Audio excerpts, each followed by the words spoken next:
Today is not one of those fun days. This episode is not a fun one.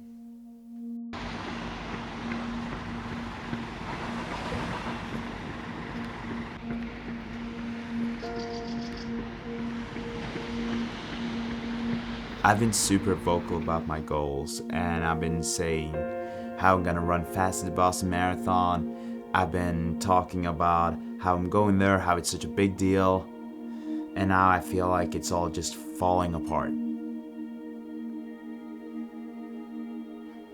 Sometimes I'm asking myself the question if I'm putting too much pressure on myself by being too vocal about sharing all of the great things that are happening in my life, with running, with business, combining this and that. And then here we are. It's less than 3 weeks until the Boston Marathon. And I feel like my goal is just to get to that finish line. And it's hard to even think about a time.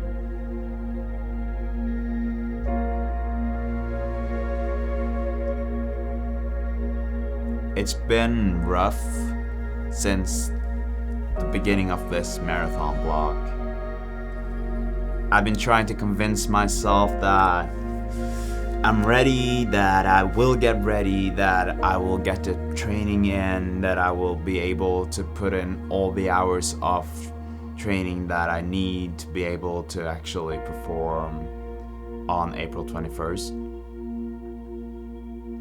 But the reality is that I'm not ready.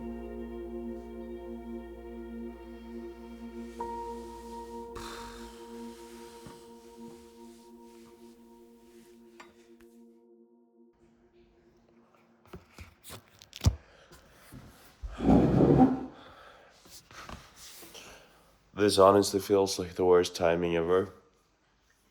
It's been a week of no training. I've been feeling a little sick and was taking photos of the World Championship speed skating this weekend and trying to just not get sick, and then obviously just right after I got sick, and it's just getting worse. Hopefully it will pass quickly because we're approaching 1 month until the marathon, and honestly, with all the preparations that have been,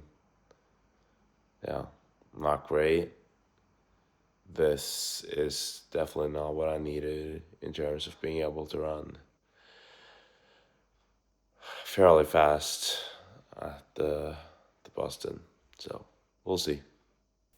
And it lasted for 12 days. 12 days, 4 weeks before the marathon. Not ideal, man.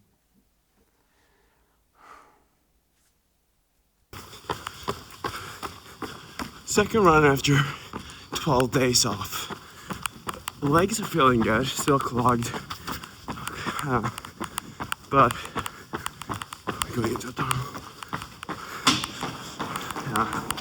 Not ideal getting sick like 4 weeks before the marathon, but it is what it is, and that's the one thing that I've been trying to focus on during these 12 days, that I can't stress it.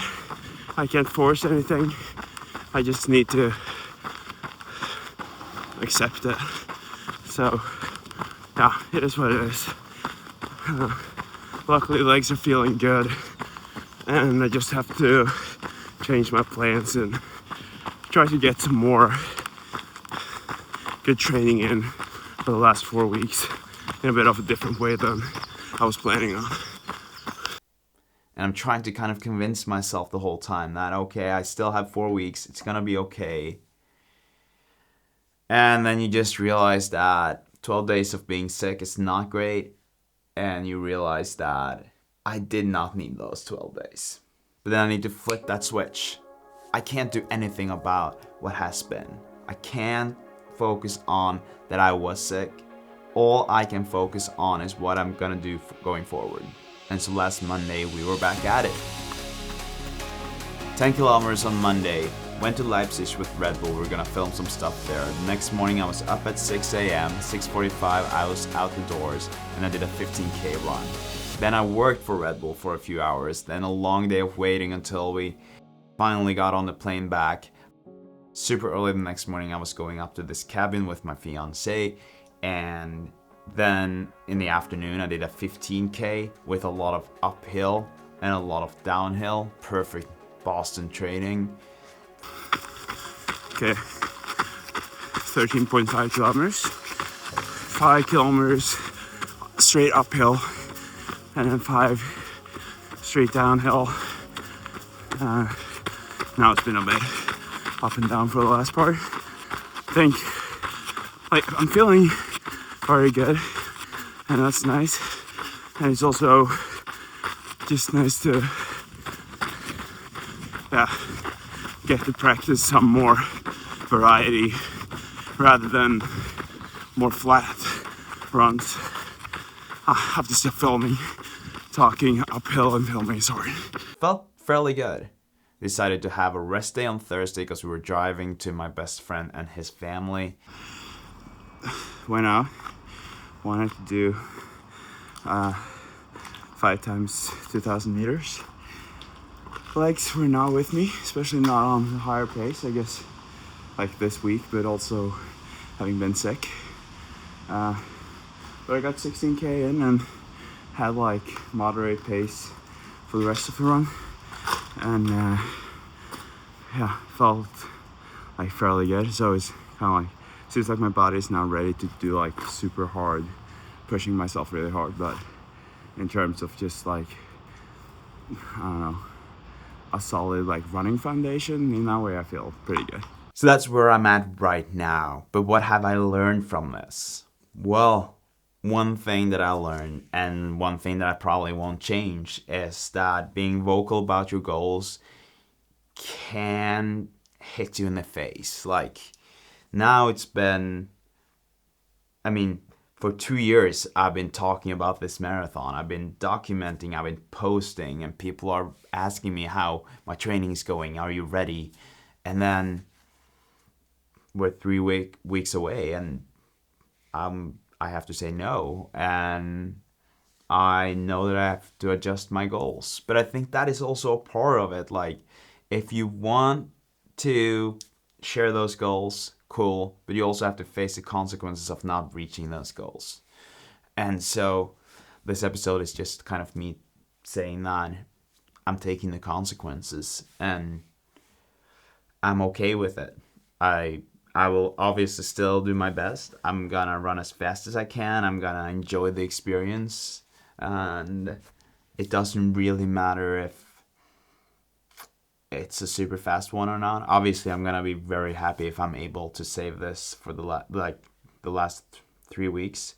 But it kind of is like, I feel like it's only 2 weeks left of training. It's this week and the next week, and then I have to taper into the marathon day. And so, who knows? But I was watching or listening to this podcast, Life in Stride. Really recommend that podcast, by the way. And they had this guy on whose his Instagram and YouTube, I think, is Ran to Japan. And he was talking about how the best YouTubers or stories is like the ones that they're just genuine, they're real, not really just showing what's great. And that's what I'm trying to do here. Not because he said it, but just because I feel like it's important to be transparent on the fact that it might not be a super fast marathon. And that's okay. But still enjoying the journey, and it's not like it's going to be my last. Just might have to find another marathon to qualify for the next year's Boston. We'll see.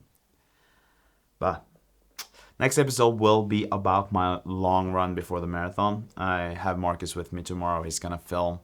Hopefully that will be a good one and get some good answers. And maybe I'll be a bit more positive in the next episode. We'll see. But thanks for watching. Thanks for following me on this. And if you are interested in just following this journey to my 225 marathon and obviously to my Boston 2025, subscribe to my channel. And until the next time.